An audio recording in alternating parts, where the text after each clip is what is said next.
Thank you very much, Kevin. And thank you for setting that high expectation. Absolutely. Thank you everyone for coming. It's great to see a lot of people here. I'm thrilled to be able to tell our story and the story of the quantum threat. Before I get started, let's tell you ISARA is Waterloo based. We're in the building that everybody wonders what it is over on Westmount Drive. It used to be a BlackBerry building for R&D. It's now the Quantum Valley Investments, and that's where our company is housed and located. We'll talk a little bit more about us later, but I'm going to get right into the story here. First, is anybody here have a PhD in quantum physics or math? Raise your hand if you do. Okay, good. I can lie then, because nobody can keep me honest. So, because I don't either. So I've had to learn a lot of this stuff. But this is very topical for us right now. I think it's great that I'm going to be able to share the story because it's a story that I believe all of you should hear. Definitely, if you're interested in big data as well, they are tied very nicely together. So I call it a future problem, present solution. And why I call it that is because what I'm going to describe to you, it really has a lifespan of probably about 7 to 15 years from now. But it's going to take that long, if not longer, to fix. So that's why it's present solutions are needed for the future problem. So I'm going to talk a little bit of quantum. I'm not going to get into quantum too much here because I can't. It's a very, very heavy topic. But I did put a couple slides together just to kind of walk you through what's going on in quantum, the evolution of quantum. You can see here back in the 70s there was work that started in quantum computing. And it's taken a lot of iterations and evolved quite nicely. Some of the more, I think, interesting points on this slide really are the first working qubit, 2-qubit computer. And qubits is the measurement for quantum computing. It's similar to a bit. Unlike a 1 and a 0, though, it can be a 1, 0, or both all at the same time. So in 98, you saw that first quantum computing devices being discovered. Also, before that, in 94, Peter Shor invented something called the Shor's algorithm, and that's going to play an important part of my story here. It's really an algorithm that is designed to be able to crack the factorization or discrete log problem, which is the basis for encryption that we use today. And that comes into play here in a few minutes. And then you see, I guess, the 5-qubit computer arrived with IBM. They put that up in the cloud, so you can actually access it today. It's accessible to the public. You can program for it, and it's now up to about 17 or 22 qubits, I think, as well. And you can see there's a lot of racing going on here between all the players. IBM is taking kind of a bit of a lead, but they're quickly being chased by Google and others. Harvard, a lot of academic institutions have also had a play here as well. And the latest announcement was probably Google's 72-qubit, what they call bristlecone, and that's the processor they were able to demonstrate and do some simulation work with. So the unknown is quantum supremacy. That's a term you might hear bantered around by certain folks. Quantum supremacy is when quantum computing surpasses classical computing. And so classical computing is what we all know and love and use every day. And there's huge supercomputers that we don't have access to that can do amazing things. When we hit quantum supremacy, we surpass the highest and most powerful supercomputers in the world. And Google thought they would have that by the end of 2017. They didn't quite get there, though they did announce some simulations that they had done on some different problems that they were strategically looking at. So it's expected now, really, any day. And Google's made stake to claim, IBM stake to claim, Microsoft stake to claim. Everybody's racing to get quantum supremacy, and it represents a lot of power and a lot of opportunity. So when I talk about the race, it's not just companies, it's also countries. And this is of grave concern to the United States. I've spent a lot of time in Washington briefing Congress members and Senate members on this topic. When they see the Chinese investment that's being made in quantum computing, they get quite worried and scared. There's large investments made by the Chinese government, up to, I think, about $12 billion. And then there's been some, Alibaba's also invested about $10 million. I think they're up to about $22 to $24 billion they've invested in quantum. They're not throwing that at nothing. It's a very purposeful strategy, and they intend to win that race. And the United States is quite worried, to the point where the head of the Cybersecurity Committee in Congress actually said to me that this is like a Manhattan Project. We have to get our allies together, we have to get our industry players together, and we can't afford to lose the quantum race. And there's good reason for that. You can see other countries are involved too, and Canada has a significant investment right here in Waterloo, as we know. I think the estimate is about $2 billion has been put into quantum and quantum information and technology in this region between the government and private investments. So And Mike Lazaridis being a big component or proponent of that, and the dream and vision that he had with Quantum Valley. So there's lots of great investment happening right here in Canada. And we have, I would argue that we're hitting above our weight category in quantum, and the trick now is to continue that and stay a leader in the quantum space worldwide. So I'll talk a little bit about the positive disruptions. And I did, actually, I'm gonna go back one slide. DWave, I wanna mention that company. Some of you may have heard of DWave. They're a Vancouver-based company, so they're also in the quantum race. Although they do take a bit of a different approach to quantum computing development, and it's one that has caused some controversy in the industry. Even though they have a 2,000 qubit quantum computer, that's the latest. I think it's actually larger than that now even. They are not considered to be a general purpose quantum computer. So you will hear about DWave, and they are cutting a lot of great ground and doing some groundbreaking research and work and making some real headway. But they are not considered to be doing a general purpose quantum computer. They're considering to be doing a very purposeful strategic computer that would be used for a very narrow set of problems. But it's important to note that they are a Canadian company and they have a lot of sway, and they are the only company to have sold quantum computers. They've sold about 14, I think, now, mostly to the US government. I think NASA has one of their Jet Propulsion Laboratory. There's a few other places as well. The NSA, I believe, too. So if we talk about the positive disruptions of quantum, I'm just going to touch on a few things. These are probably the 6 things that you're going to see most often. Certainly, machine learning and artificial intelligence. Quantum computers expected to derive those initiatives and power them, even though they're already started. When we bring in quantum computing power, it's going to really accelerate the development of artificial intelligence and machine learning. And just a side note, I was at Discovery Monday and Tuesday in Toronto, and they had, I think her name is Sonia, the artificial intelligence robot. I don't know if anybody's seen that on the internet. It was creepy. She actually gave the keynote address at the show. Was anybody there by chance? It was very interesting to see how far that's come, but also a little creepy when the robot gave the keynote. But material design is another area that I think is very, very important. Material design, meaning the development of new polymers and materials that can be done, which we can't do with classical computing today because it would take too long to test and do the analysis and data models. So things like, if you look at the grid, the electrical grid, and the delivery of electrical power, there is about a 10% loss when they deliver power to the electrical grid to your home. So developing new materials that can conduct electricity better, there's potential quantum computing to solve that type of a problem, which would be significant impact if we were to save 10% of the loss of electrical power in the delivery of electrical services. The other one is that often we get talk about is fertilizer.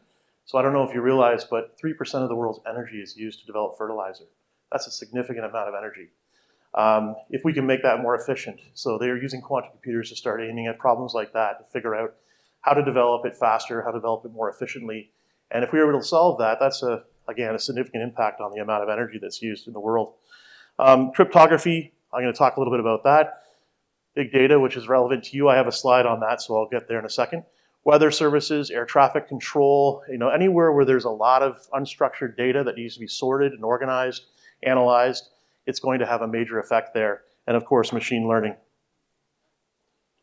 So I will touch on big data. I wanted to throw a slide in there because I'm at the Big Data Communitech Hub, so I think it's important to note. I'm sure some of you are well aware of some of the statistics out there, but we are creating now 2.5 exabytes or 2.5 quintillion bytes of data every day. That might not mean much to you, but it's about 250,000 libraries of Congress every day that we create in data, or the contents of 5 million laptops. That's astonishing, the amount of data. And people here who are working on big data problems know very well what that means and the power of that data. And we're trying to figure out ways to analyze it faster and more efficiently. I want to talk about another one, the Lockheed Martin F-35 Lightning jet that's being developed right now. We met with a team of folks that were working on that project, and they are generating, in a mission, 7 terabytes of data per minute. If you can imagine the amount of data that is generated on a sortie or a mission in a military. Of course, they haven't used it yet in action, but they are testing it. And that's quite astonishing, that amount of data. So what do you do with all that data? It's great if you can collect it all. It's not all going to be in one system. It's going to be on different networks and different systems and different servers. How do you make use of it? That's the challenge and the key, and that's what we're trying to solve here at this building here with some of the companies that are working in big data. Quantum is going to enable a lot of that. So it significantly will improve our ability to interpret and, most importantly, integrate vast data sources. So taking data from different systems and servers and data that we can't connect and patch together today will be able to be done with ease with a quantum computer. So that's what really drives artificial intelligence and machine learning. So I think that is a very key point, and I would really emphasize the integration. Being able to integrate different data sources is going to be very, very key and a part of the quantum revolution. Also enabling and handling the pattern of search for, I would say, massive digital and unstructured data. When I talk about unstructured data, I'll give you an example of what a quantum computer is capable of. The one that I like, because it took me a while to learn about it, and I heard many different anecdotes used, but the one that I liked was a library story. So if you took a library with 100 million books in it, and you were to take one book off the shelf randomly and put an X on one page of that book, to try to find that book would be impossible in your lifetime. It would take millions of years to find it. A classical computer would not be able to find it either, because it would have to search each book page by page until it found it. Theoretically, it might have to check 100 million books, and how many number of pages, who knows, trillions of pages. So it's not a problem that can be solved today by a classical computer. It's a very difficult problem. A quantum computer will be able to do that, find that X in a matter of minutes, just because of the exponential computing power of quantum bits. Another example, I'm keeping it very high level here, that's why I asked if there's any physicists in the audience, but if you take a dice and you throw it in the air and it lands on a table, it's either a 0, 1, 2, 3, 4, 5, or 6. It can only be one of those things at a time. In the quantum world, you throw that dice in the air, every combination that can be realized in the air before it even lands can also be realized and can be utilized to process power. So it's a very high level example. I'm not going to go any deeper than that because I'd probably get myself in trouble. But if you want to read about it, it is a very interesting topic. But that's what allows this ability to do big data analysis. So if you look at the negative side, or the negative disruption of quantum computing, and this is where I focus and where ISARA is focused. So there's all sorts of great positive disruptions. It also will break our public key encryption standards. So PKI is what is broken, and that's the gist of this, the rest of my presentation. And this is what, a little known fact, most people are not aware of this issue, and that's why I think it's very topical and important that you hear about it. Most people are focusing on building the quantum computer and all the great things it's going to do, and they're not thinking about this. So you take Microsoft or Intel or Google, they have massive teams building quantum computers. They have 1 or 2 people in the back room who are in charge of the cryptography. But this is going to become very important because I don't know if everybody will get the reference here, but if you remember the kryptonite bike locks that we all use to lock our bikes, I used to use one, they were advertised as being impenetrable and nobody could break the the kryptonite lock on your bike until somebody came along with a Bic pen and stuck it in and realized they could open it. And that was no longer a useful product. And that happened. That's essentially what's going to happen with encryption. Quantum computer comes along, you'll stick a Bic pen in there and you can open up the data and look at it. It's pretty easy. So what is the effect on our cryptography today? I talked about Shor's algorithm, Peter Shor's algorithm, which is about 20 years old. It will, with the use of a quantum computer and a quantum speed up, enable the complete elimination of our encryption. So it takes the RSA, which you're probably familiar with, and ECC, which is elliptic curve cryptography, Diffie-Hellman. These are some of the most widely used encryption standards in the world today to process data and secure data. Shor's algorithm takes them to 0. They are completely useless. They have an expiry date once we have a quantum computer large enough to run Shor's algorithm effectively. If you look at symmetrical encryption, so data at rest, Grover's algorithm is also another algorithm that exists, and it, with the power of a quantum computer, will be able to half the strength of most of our encryption. So if you have symmetrical encryption on your data at rest, it will still be secure, but you probably want to increase the key length. Unfortunately, increasing the key length in the asymmetrical world will not be possible. You'll have to replace it with something to be considered to be quantum safe. What does this mean in the day of a life that we live? You don't think about encryption. It's not a topic that most people are even aware of, but we use it every single day, countless times per day. Whether you're checking your email, whether you're checking your bank balance from your phone or your laptop, if you get in your vehicle, there's connectivity now. That's increasing, as we know. If you're on an airplane, there's Wi-Fi, there's all sorts of cryptography happening between the airport and the airplane and your devices if you don't shut it off at times. Obviously, our computers at work and at home, our enterprises, our VPN access, the list goes on and on. We're using encryption hundreds, if not thousands of times a day. Google or Amazon would probably use it millions of times a day in transactions that they're doing on a constant basis. So it's very much pervasive everywhere that we go. You don't have to think about it. It's seamless, and it's not something that the average consumer has to worry about. If ISARA does our jobs correctly, you won't have to worry about it in the future either. So what is the impact? I show this slide because I think it's important, and I would target this presentation initially towards OEMs, because that's who we are targeting. People who are putting security today, encryption security, embedded into their hardware or software solutions. Those are the targets that we're going after. And so in order to explain this to an OEM or even to a consumer, like let's say I'm talking to GM or Ford, they're very worried about the top of this pyramid. You know, that's where you're seeing phishing and you're seeing all of the things like WannaCry and different things like that that are the result of the first 2 or 3 layers of this pyramid. So I would call those the surface cybersecurity issues.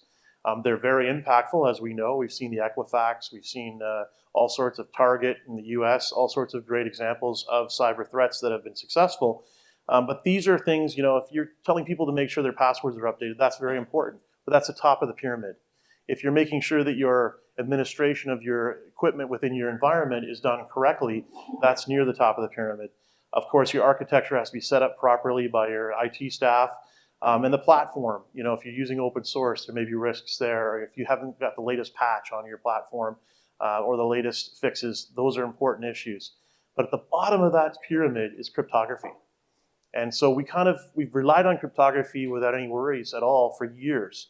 What we're talking about now is that cryptography will have an expiry date. It will be broken by a quantum computer at some time in the future. And when we pull the bottom layer of that pyramid out, it collapses. You know, it doesn't matter. WannaCry is nothing compared to WannaCry times 100 if the cryptography is missing. So when I talk to auto companies, for example, who are grappling with cybersecurity in general, they don't realize they now have 100 million lines of code on wheels riding down the road, soon to be 200 million lines of code with the security that they're adding. And when we talk to them, they're worried about patching it so that nobody can get into their infotainment system and hack into the car or be able to do whatever they can do. And there's lots of entry points into a car today, as we've heard, or if you look into it, you can see videos on the internet. That is all stuff at the top 3 or 4 layers, probably the top 2 layers for the most part. If I talk to those auto companies and say, your cryptography is about to end and I can pull it out, it's not going to work, and your roots of trust for software updates and things like that are no longer relevant and are no longer workable, it's a major problem. So making them understand that is a big part of our job. But the impact gets much more severe as we go down this pyramid layer. I'll talk a little bit about crypto agility. So this is an important term. You may hear about it as this becomes more mainstream, this whole topic. But crypto systems, again, is at the very basis of all of our products. So protocols rely on crypto systems in order to work properly. And the products that we use on a consumer basis rely on the protocols that rely on the cryptography. So it's a layered system of reliance. And if you remove the cryptography, none of this matters. It doesn't work, it's broken.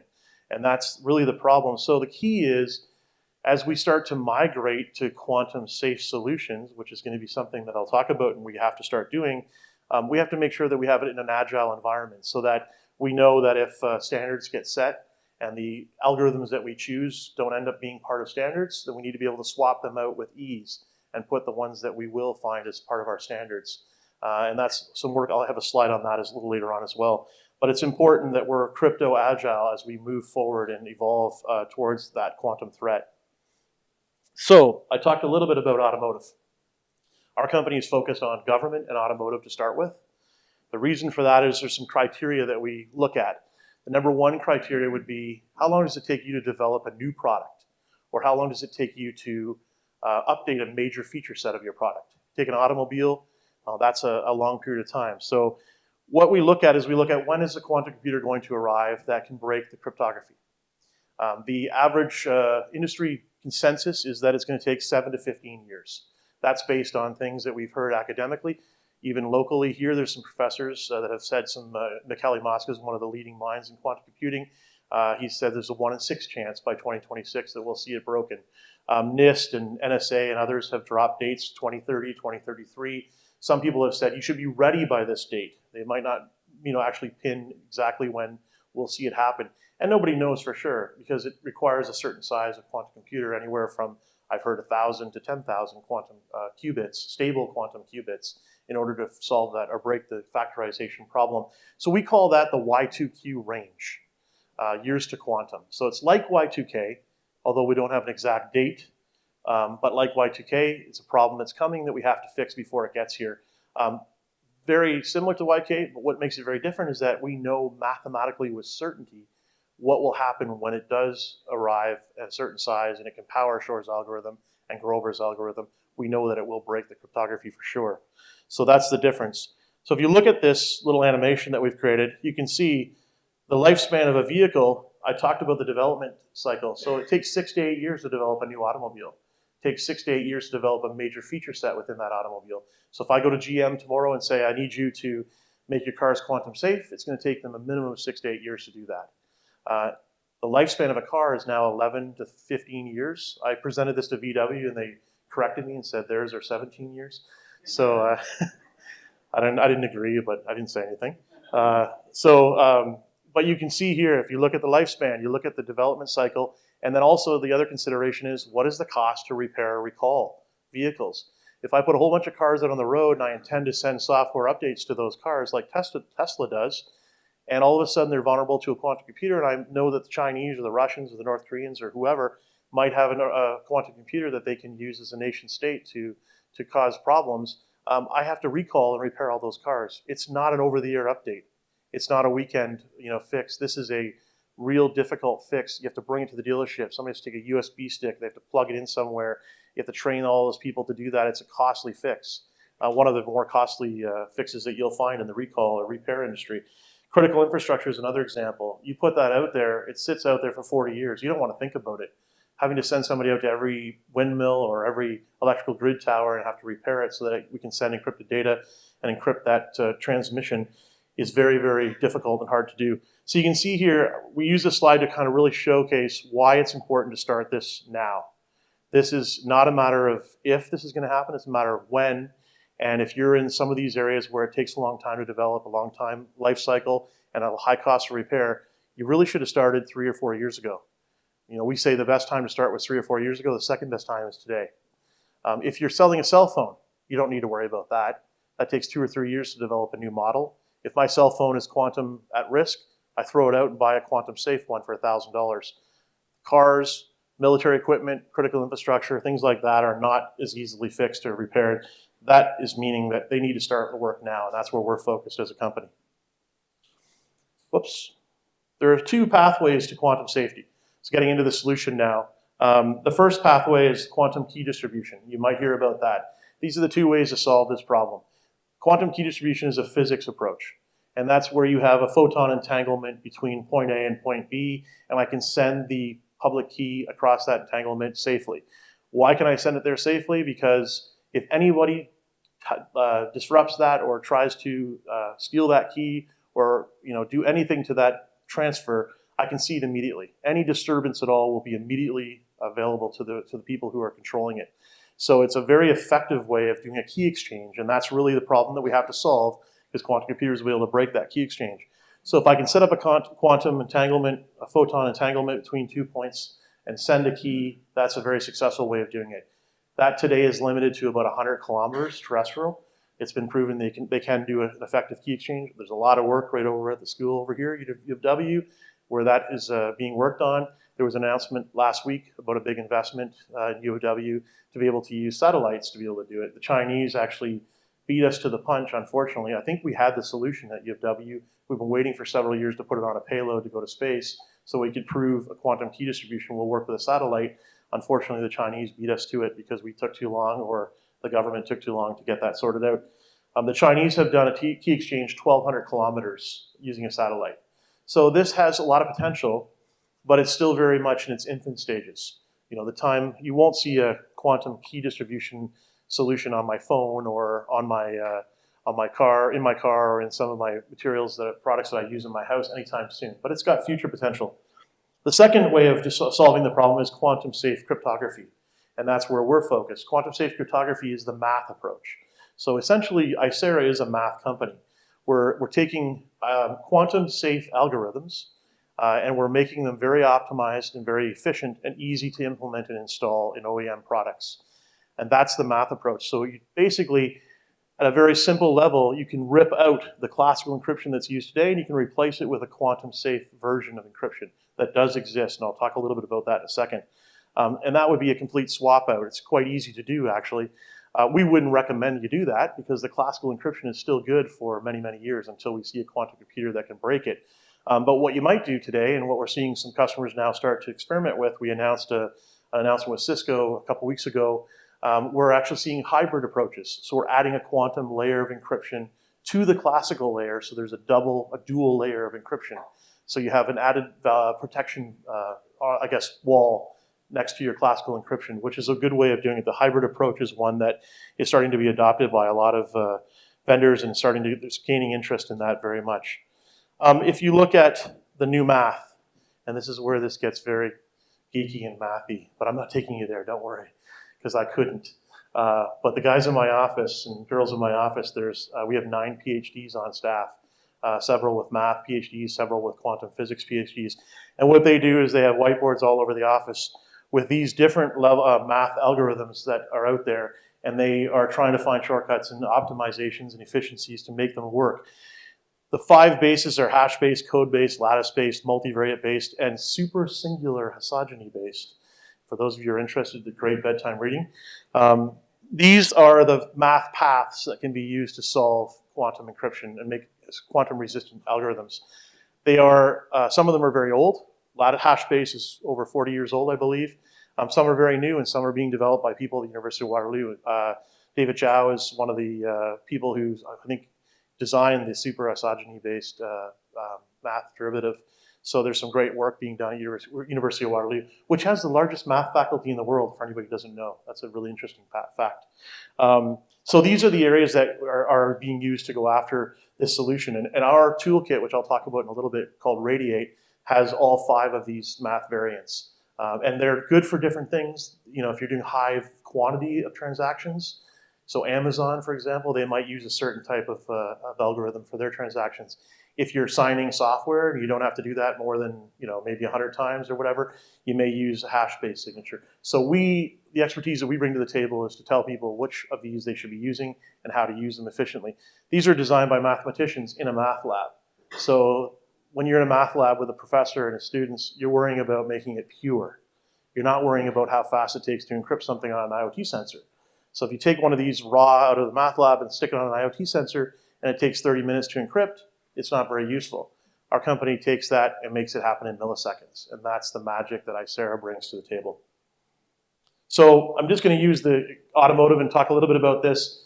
If we look at quantum safe roots of trust are what is used in an automobile to do over-the-air software updates. So we all know that Tesla spearheaded this, and they're doing over-the-air software test updates now, saving people from having to go to the dealership. You park your car in your garage, it hooks up to your Wi-Fi network, and they can send updates and errors. And you can imagine when there's 100 million lines of software code in a car, you can do the math and figure out how many errors they generate. So there's constant software updates being sent to those cars. And soon that will be double, 200 million lines of code. So Tesla was the leader in this. All the other auto manufacturers are now following suit. So by 2022, there'll be $35 billion saved in the automotive industry by doing software over-the-air updates, which is a significant amount of money. So in order to do that, you have to have roots of trust that authenticate that software. So I know that software that's being sent from GM to my GM car is authenticated and nobody's tampering with it. It's confidential and it's intact. Today, that's possible using the classical encryption that I talked about earlier.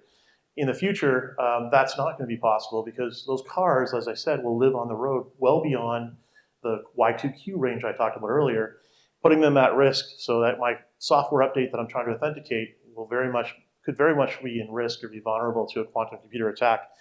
The good news is, and the reason why we're focusing on automotive, is stateful hash-based signatures. One of those math derivatives I talked about in the last slide is a very mature solution, and it's also expected to be rubber stamped by the standards organizations. NIST is the standard organization, the National Institute for Standards and Technology in the United States. They're responsible for the US government, and a lot of the world pays attention to what they do. The responsibility is to evaluate the encryption algorithms and choose which ones they want the world to use and standardize on. And stateful hash-based signatures are one that we expect to be automatically rubber stamped. It's the one that's best for software over-the-air updates. Hence our reason for focusing on automotive and making sure that they're aware of this threat and how easy it is to fix.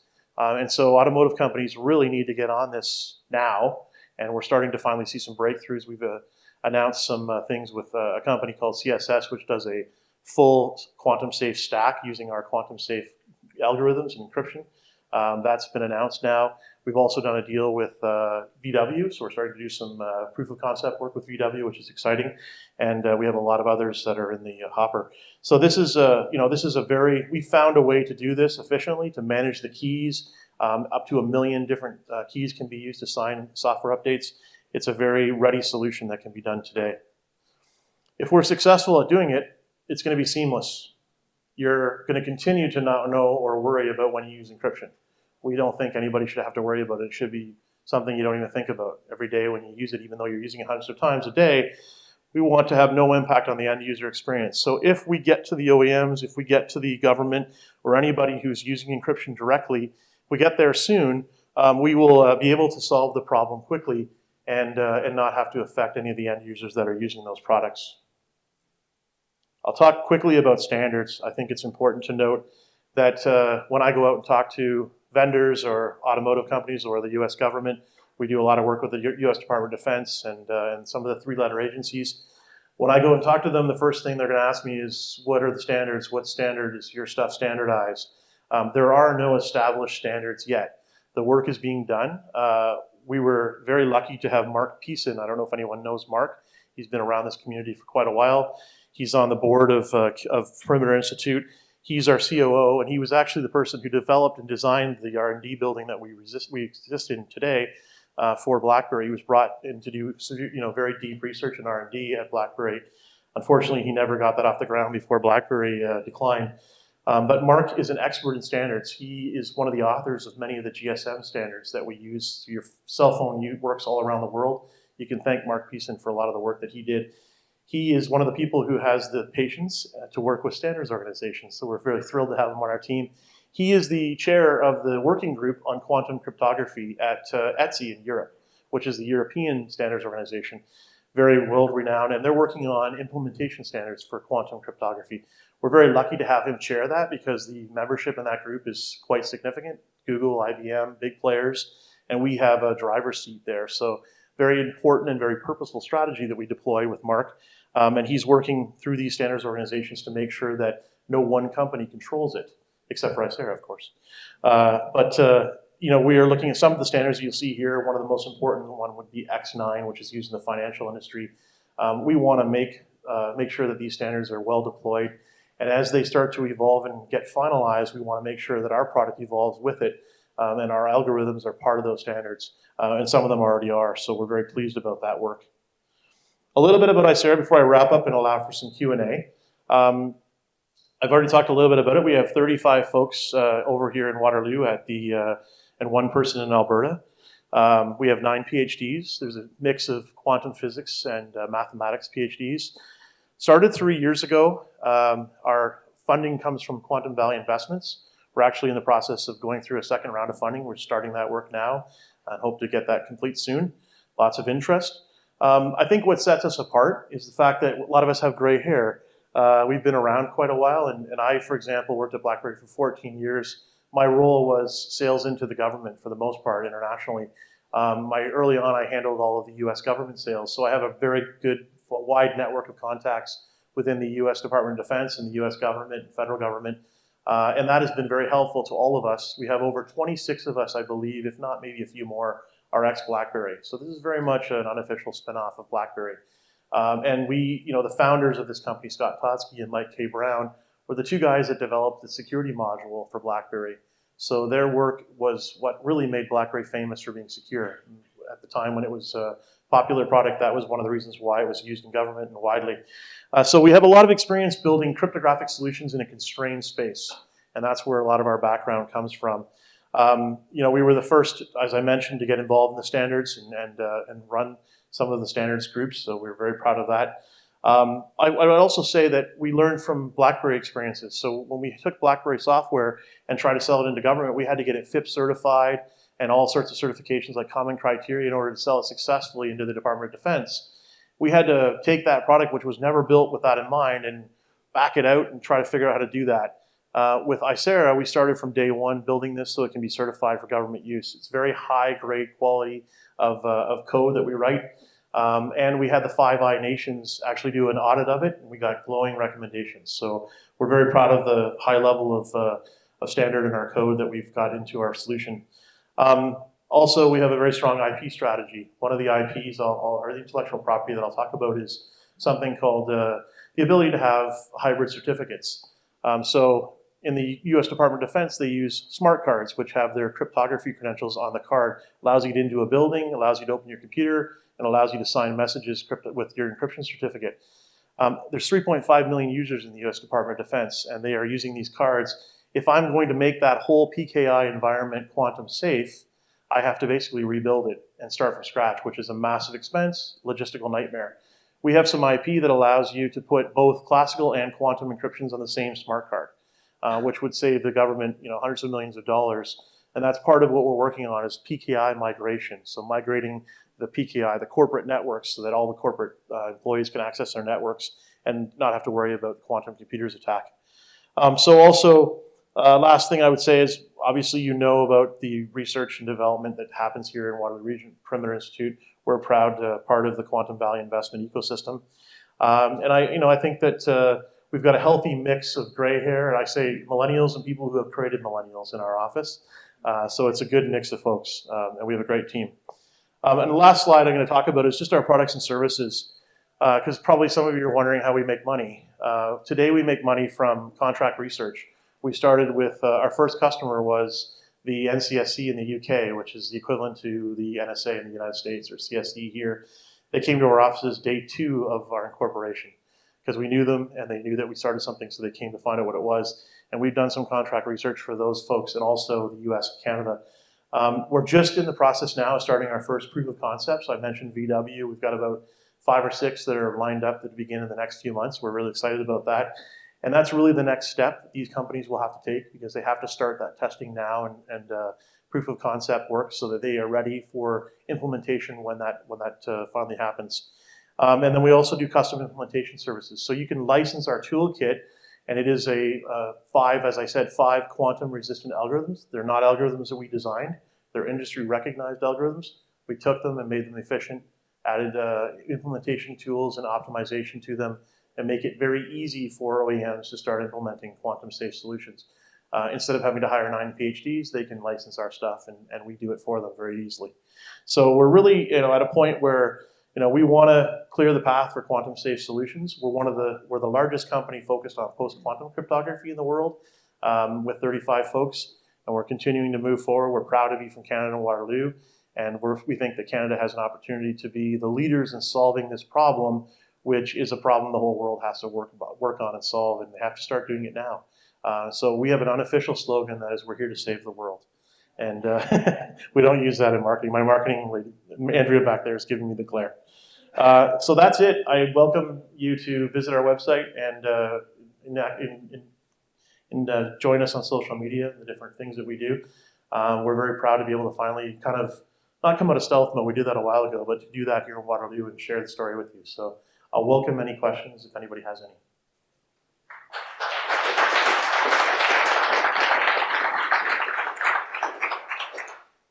Does anybody have any questions? Just don't make it hard.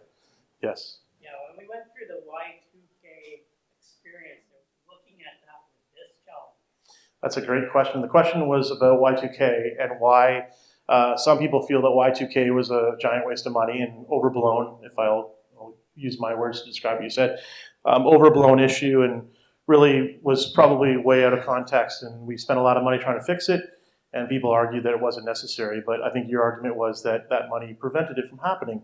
And there's a raging debate about that. And when I have to tell you, I coined the Y2Q thing. And the reason why I did it is because when I started with the company, I was sitting down with these physicists and mathematicians, and they would describe to me the problem, and they can't help themselves. They go right into the math, and it was just buzzing over my head. And I said, you got to simplify this for me. And one thing they kept saying was, it's like Y2K. It's like a train on the tracks coming. And that's when I kind of went, light bulb went off. And I said, Y2Q, let's call it Y2Q, because it sets the context. But we have had resistance to that. In fact, my engineers and my code writers, the first thing they said was, why would we call it Y2Q? Y2K was a scam. And all that money was spent and nothing happened. And I said, you know how much money was spent? I did my homework because I knew they were going to give me resistance. $300 to $500 billion was spent. And I said, guess what we're in the business of? Preventing it from happening. So we're in good business. That shut them up pretty quickly. But it's a good question. We don't want to fearmonger. The reason why we use Y2Q, and I believe that there was a lot of preparation for Y2K, and that's what prevented it from being a massive issue. The reason why we use it is to set that context. We don't want to be fearmongers. We don't want to cause panic. But there is a time to fix this, but that time is going to run out. And so we want to make sure people are aware you can't wait 9 years. The first conversations I had with GM and others, they say, well, my successor will take care of that. I'm retiring in 5 years. Or I'll address that in 7 years. I've got to worry about ransomware.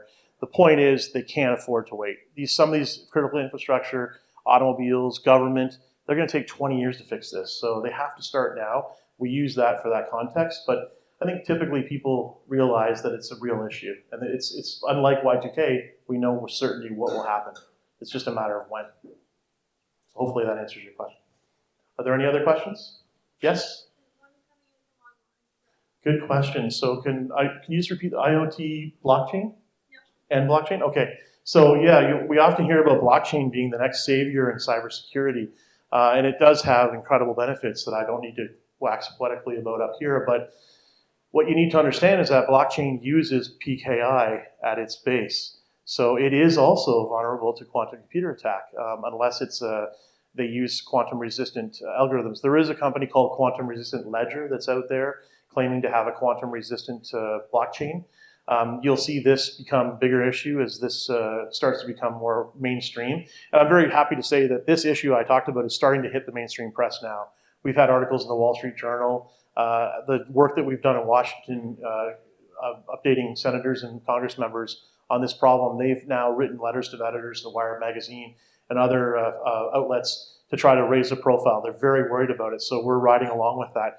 But blockchain is not the solution because it also relies on PKI. But once we fix it, it definitely has great possibilities for cryptography in general and cybersecurity. Any other questions? Yes.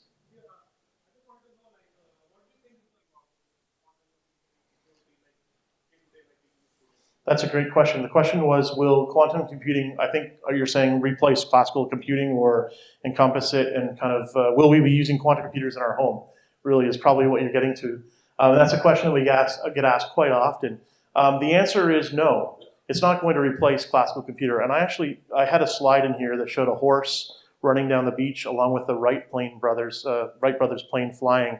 And the point of that slide was to show that this is not a faster horse. This is an entirely different way of communicating and doing work on the internet. So the answer is classical computing will live on. It will have its purposes. Quantum computer solves very strategic and narrow problems. It's not a general purpose computer that's going to work everywhere. But for certain classes of problems, like unstructured data search and a lot of the things that affect big data, it will be incredibly effective and we'll be able to do things that we can't do today or do them millions of times faster. So for very specific sets of problems, it will be absolutely the best choice to use and likely going to be a cloud-based type system, but it will augment classical computing and make it far more powerful proposition. So you won't have a quantum computer on your desk. Well, I shouldn't say that. That's not something I should say. You may someday. You won't have one anytime soon. They'll start out by being available to nation states like the Chinese and Russians and the US, and hopefully Canada's a part of that. We'll see them first, but eventually they will work their way down to being more commercially readily available, I should say. Yes? Sure. The question was, do we know which areas of computing nodes that will be most vulnerable to quantum computer attack? And I mean, our focus has been on the PKI, the public key exchange. That's the area that we focused on. There is research being done as to where it will be able to attack other vectors. The reason why factorization or discrete log problem, which is the basis of encryption. It's really two numbers factoring, a large number times a large number and factoring that, which we can't do as humans very quickly if it's a 300-digit number times a 300-digit number, nor can a classical computer do that effectively. And that's that's why we have encryption that works really well today. So that's what's broken by a quantum computer. We've been focusing on that. I can't really tell you beyond that. We're not doing work outside of that right now. I know there is work being done, though, to figure out how quantum can make a higher level of cybersecurity, and maybe it's certainly going to play a part in making stronger cybersecurity systems to protect us from cyber attacks. There's lots of work being done there, and I hope that there'll be work here that will benefit that as well as we start to see that transpire. Hopefully that answers your question. Is there any other questions? There was one other person. Yes? It's a good question. The question was, what can individuals do to protect from this threat? There isn't a lot you can do technically. I think what you can do is demand that your vendors have a pathway to quantum safety. So when I talk to the banks, they're never going to probably license my stuff or buy anything from me. And I've talked to CIOs and CISOs at the major banks in North America. And what I tell them is, what I need you to do is go to your vendors, and in your request for proposals, your RFPs, you need to say, where's your quantum safety strategy? And are you building it in? Is it in your roadmap? And I need quantum safe servers in my system, moving forward. That type of advocacy is needed. So if you have the ability to do that, that would be where you should start. We want people to, be asking people who are selling products, what are you doing about quantum computing? I go to the auto shows in Detroit, and they're talking about how they're going to do over-the-air software updates, and I go, is anybody doing anything on quantum threat? And I get about 100 heads turning and going, who are you? Who's this guy? What is he talking about? So I disrupt those meetings all the time, and I think that's the best thing you can do right now. But it's going to be the vendors that have to build this into their systems and their embedded security. Is there any other questions? Yes? Very well, that's a very good question. How do we make the community aware of this threat and the issues that are coming with it? It was the question. The way I do that is being here talking to you guys. I'm also getting on cybersecurity agendas around the world now. I just came from the UK, where I spoke at their Government Cyber UK show. It was the first time that we publicly stood on a stage and talked about the quantum threat. We've been a part of some of the panels, but it's never been a main topic. My prediction, and you can mark my words on this and see if I'm right or not, but in 18 months to 2 years, this topic will dominate cybersecurity agendas. It's just a matter of time. And we're seeing it, the tipping point is very close, where we're seeing this start to hit mainstream press. We're getting calls from cybersecurity shows, and we're getting lots of attention when we see something in the paper about it. People are calling and saying, what is this? What do we do? And how do we get prepared for it? We were invited to speak at General Dynamics conference in California because they want to know about it. So it's starting to slowly leak into the press. We do a lot of advocacy, a lot of speaking engagements and awareness raising. The other thing we're doing too is going to Ottawa and Washington. I'm going to be there in 2 weeks to meet with 8 different Congress members. We're getting in front of these folks, we're educating them, we're telling them, and we're pushing now to have, they had a quantum computer Senate hearing, we're now pushing for them to have a quantum threat Senate hearing, so that they actually start to think about minimum legislation requirements to make sure that people are ready for this, because it's not something we can just sit.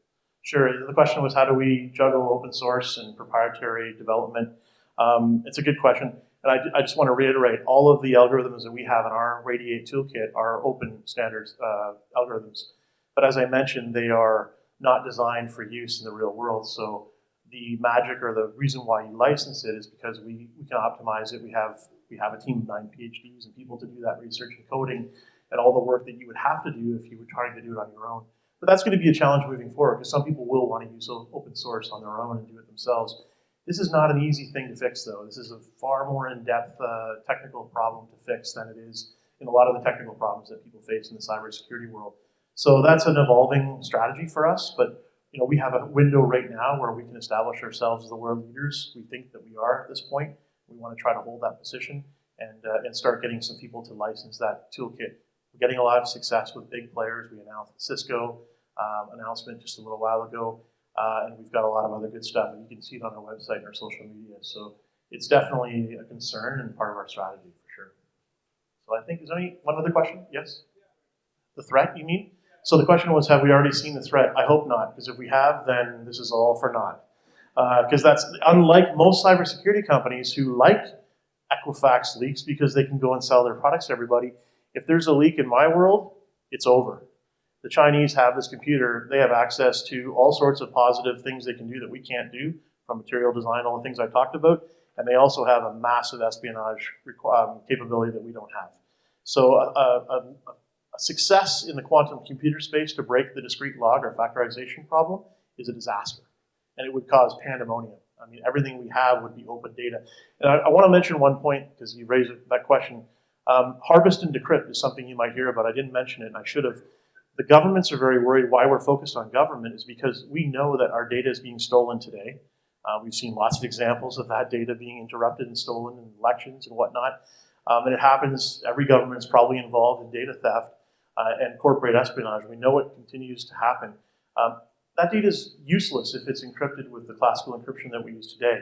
But if I store that data and it has a secrecy obligation that goes beyond 2026, I'll use that as a date, it is now very valuable to me. So if I steal some military secrets from the US, maybe their nuclear codes or their locations of their nuclear weapons or whatever it may be, that has a secrecy obligation that goes well beyond 2026. And when I can open that with a quantum computer, it becomes very valuable to me. So harvest and decrypt is something the governments are extremely worried about. And there's, your healthcare data, for example, is another area that we have to address. That's a very valuable data. If people can steal that data and hold on to it, they can't look at it now, but when they can look at it maybe 10 years from now, if it's something that doesn't have a secrecy obligation that long, no big deal. But if it's something that has a secrecy obligation beyond that timeline, it's a huge deal. So harvest and decrypt is something you will also hear about. That's why governments are paying attention to this today. Yes. Yeah. Well, so the question was, should we go offline to solve some of these problems instead of being so connected to everything? Sure. No, I understand. So for things that are high-value targets that may be very critical, sensitive information, should we take that offline? I'm sure that's a consideration, but if I do my job correctly and my company does our job correctly, we can transition and migrate people to quantum safe security, and it lives on just like we trust the security that we use today. So ideally, we don't have to go to that point, but I'm sure that's a consideration for many critical infrastructure and data that is very critical. I'm sure people consider, how much does it have to be online or accessible on a network. So it's a good point, but I like to think that we can solve the problem. There's enough time to do that, and we're certainly in the business of doing that. So that's how I'll wrap up. We hope to make everything quantum safe. So thank you very much, everyone.